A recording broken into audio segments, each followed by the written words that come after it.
بسم اللہ الرحمن الرحیم۔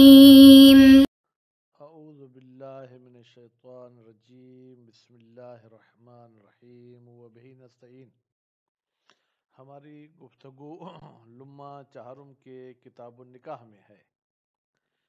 کتاب نکاح میں خود نکاح کی فضیلت، نکاح کا ایجاب و قبول پڑھ چکے۔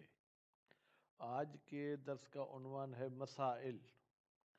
مسائل مسئلتن کی جمع ہے، تو یہاں پر چند مسائل بتائیں گے۔ ان مسائل میں سے پہلا مسئلہ جو ہے وہ اس کے بارے میں ہے کہ شوہر جو بیوی کو حق مہر دے رہا ہے، آیا اس میں وہ خیار کی شرط کر سکتا ہے یا خیار کی شرط نہیں کر سکتا؟ کیا مطلب؟ مثلا وہ بیوی کے ساتھ نکاح کرتا ہے کہ یہ گھر میں آپ کو حق مہر میں دے رہا ہوں، لیکن 3 دن تک مجھے اختیار ہے کہ اگر میں اس گھر کو پھر واپس لے لوں تو لے سکتا ہوں۔ تو لازمی ہے پھر کچھ اور دینا پڑے گا، نہیں دینا پڑے گا، وہ تو برحال مراجع کے فتویٰ کی طرف دیکھا جائے گا، لیکن فی الحال یہ جو ہماری عبارت ہے وہ یہ ہے کہ اس قسم کی خیار میں شرط کرنا، اس قسم کی جو ہے صداق میں شرط رکھنا صحیح ہے یا شرط صحیح نہیں ہے۔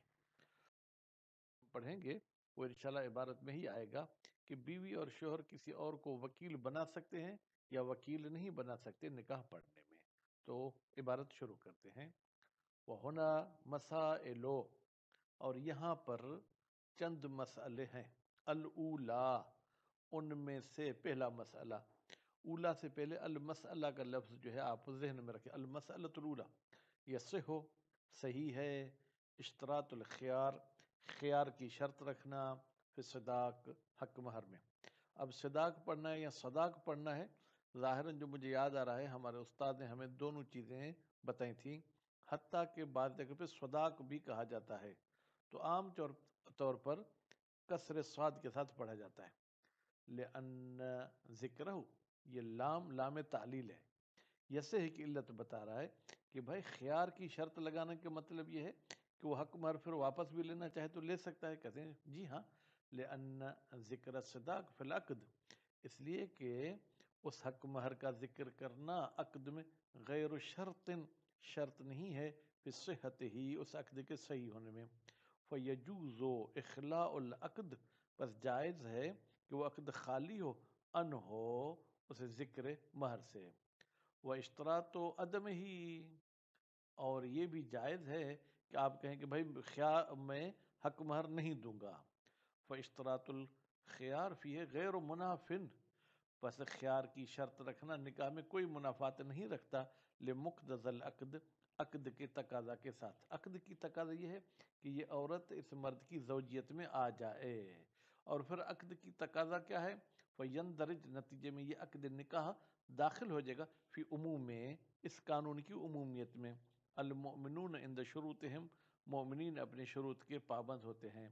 پس شروط کے پابند ہوتے ہیں، اس کا مطلب جب ایک بندہ ایک لڑکی سے شادی کر رہا ہے، وہ ایجاب قبول کر رہے ہیں، تو حق مہر کا ذکر نہ بھی ہو تو بھی ان کو اس شادی کی پابندی کرنی چاہیے۔ فَإِن فَسَخَهُ ذُو الْخِيَارِ، اچھا اب چلتے ہیں اصل اس بحث کی طرف۔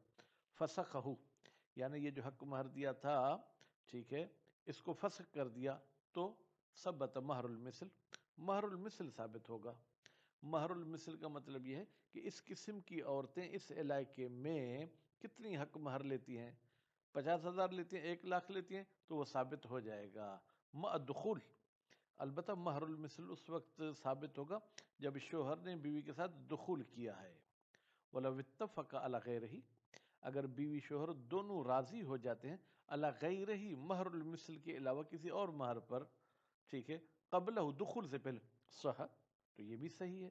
بھائی حق مہر بیوی اور شوہر کا معاملہ ہے، جب وہ راضی ہیں تو پھر قاضی کیا کرے گا؟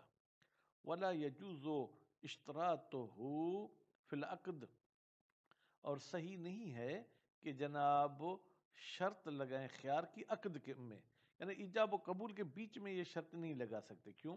لأنہ، اس لیے کہ یہ عقد نکاح ملحق بضروب العبادات، یہ بھی عبادات کے اقسام کے ساتھ ملحق ہوتا ہے، للمعاوضات، یہ عام لین دین والا عقد نہیں ہے، نتیجے میں فَيَبْطُلُ الْعَقْدُ بِإِشْتِرَاطِ الْخِيَارِ فِيهِ، عقد باطل ہو جائے گا اگر شرط رکھی جائے خیار کی فیہ خود اس عقد میں، لأن التراضی انما وقع بشرط الفاسد ولم يحصل، اس لیے کہ یہ دونوں راضی ہوئے ہیں ایک ایسی شرط پر جو کہ فاسد ہے، ٹھیک ہے، ہم کہتے ہیں عقد کے بیچ میں شرط نہیں کر سکتے ہیں، تو پھر نتیجے میں ولم يحصل، اور وہ شرط فاسد بھی حاصل نہیں ہوئی، نتیجے میں یہ عقد باطل ہو جائے گا۔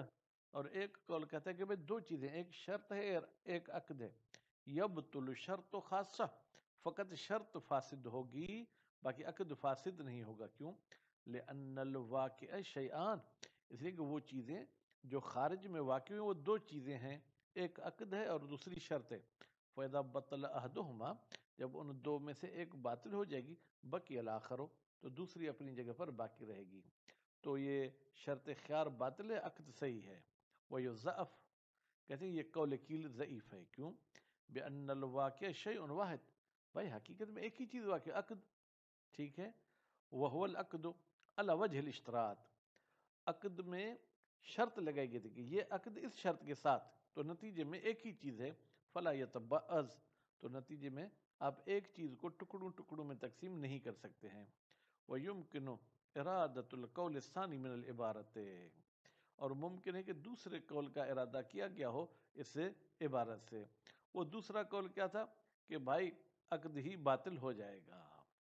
وَيَصِحُ تَوْكِيلُ كُلِّ مِنَ الزَّوْجَيْنِ فِي النِّكَاحِ، جائز ہے بیوی شوہر دونوں نکاح میں کسی اور کو وکیل بنائیں کہ آپ ہمارا نکاح پڑھ دیجئے، لأن النکاح مما يقبل النیابت، اس لیے کہ نکاح ان چیزوں میں سے ہے جو نیابت کو قبول کرتا ہے، ولا يختص غرض الشارع، اور شارع کی غرض مخصوص نہیں ہے بے ایقائہ کہ نکاح واقع ہو من مباشر معین کسی خاص بندے کے ذریعے، فلیقل الولی، پس ضروری ہے کہ ولی کہے، ولی یہاں کس معنی میں ہے؟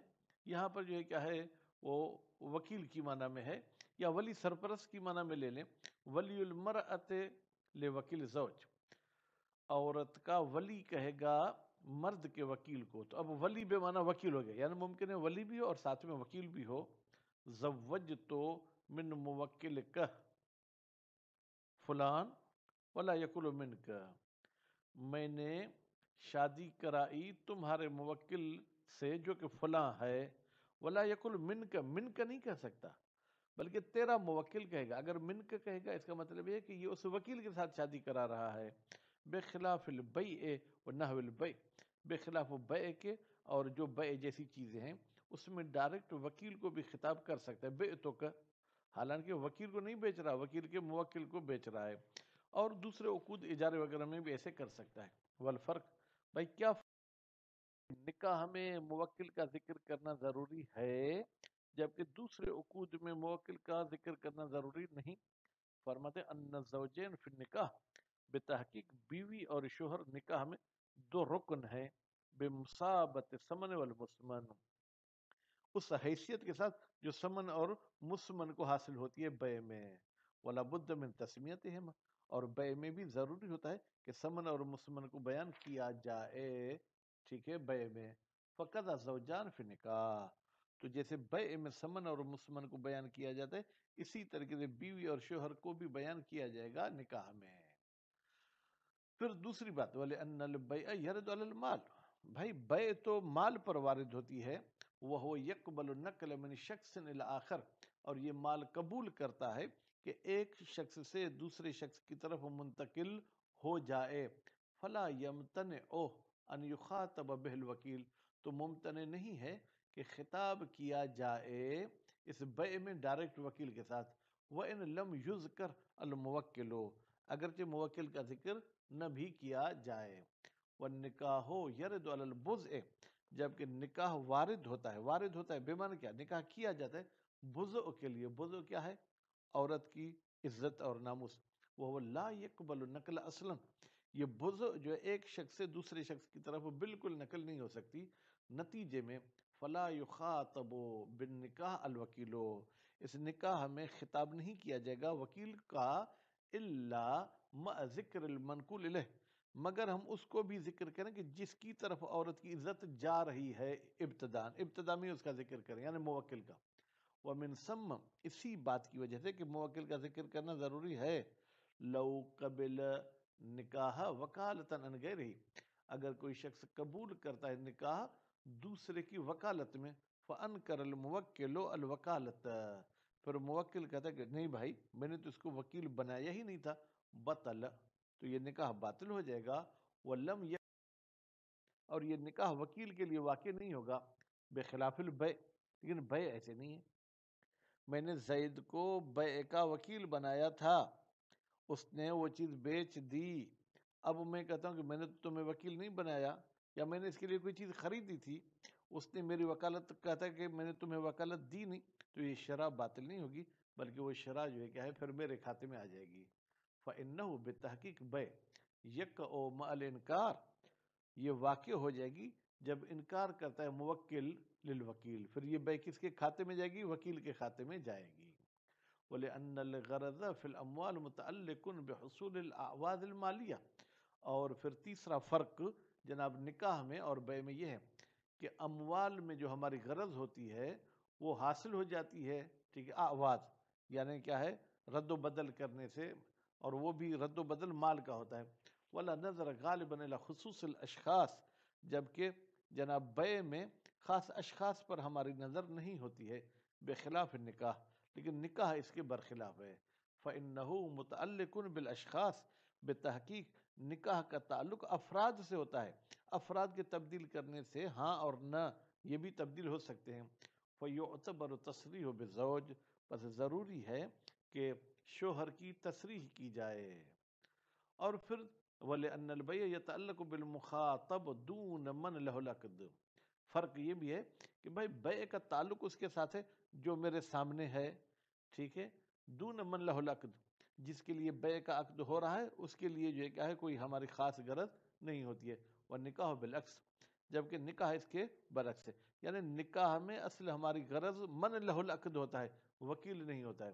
ومن ثم لو قال، اسی بات کی وجہ سے کہ نکاح میں غرض جو ہے کیا ہے من لہ العقد ہوتا ہے، لو قال الوکیل زوجتها من زید فقبل له وکیلہ صح، اگر کہتا ہے عورت کا وکیل میں نے اس لڑکی کی شادی کرائی زید کے ساتھ، فقبل له وکیلہ، پھر قبول کرتا ہے اس زید کے لیے زید کا وکیل صحیح ہے کیونکہ زید کا نام لیا گیا ہے۔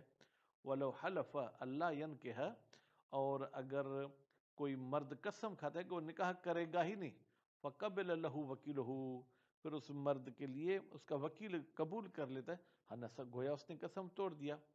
وَلَوْ حَلَفَ أَنْ لَا يَشْتَرِي فَاشْتَرَى لَهُ وَكِيلُهُ، لیکن بیع میں ایسے ہے کہ اگر ایک شخص قسم کھاتا ہے کہ میں کوئی بھی چیز خرید نہیں کروں گا، فَاشْتَرَى لَهُ وَكِيلُهُ، تو اس بندے کے لیے اس کے وکیل نے خرید کر لیا، لم يَحْنَث، تو قسم نہیں ٹوٹے گا۔ نکاح میں وہ قسم ٹوٹ جائے گا لیکن بیع اور شرع میں نہیں ہوگا۔ وفی بعض هذه الوجوہ نظر، فرماتے ہیں یہ جو آپ نے اوپر علتیں بتائیں، بیع میں یوں ہے اور نکاح یوں ہے، ان کو ایک دوسرے پر جو ہے کیا ہے جناب تطبیق کرنا یہ قیاس ہے، اور قیاس کو جو ہے کیا ہے ہم صحیح نہیں سمجھتے ہیں۔ تو امید ہے کہ آپ لوگ غور فکر کریں گے کہ اگر کوئی وکیل نکاح پڑھتا ہے یا کبھی ہم مولوی بھی نکاح پڑھنے جاتے ہیں تو ہمیں موکل کا ضرور ذکر کرنا چاہیے۔ صلی اللہ علیہ وسلم۔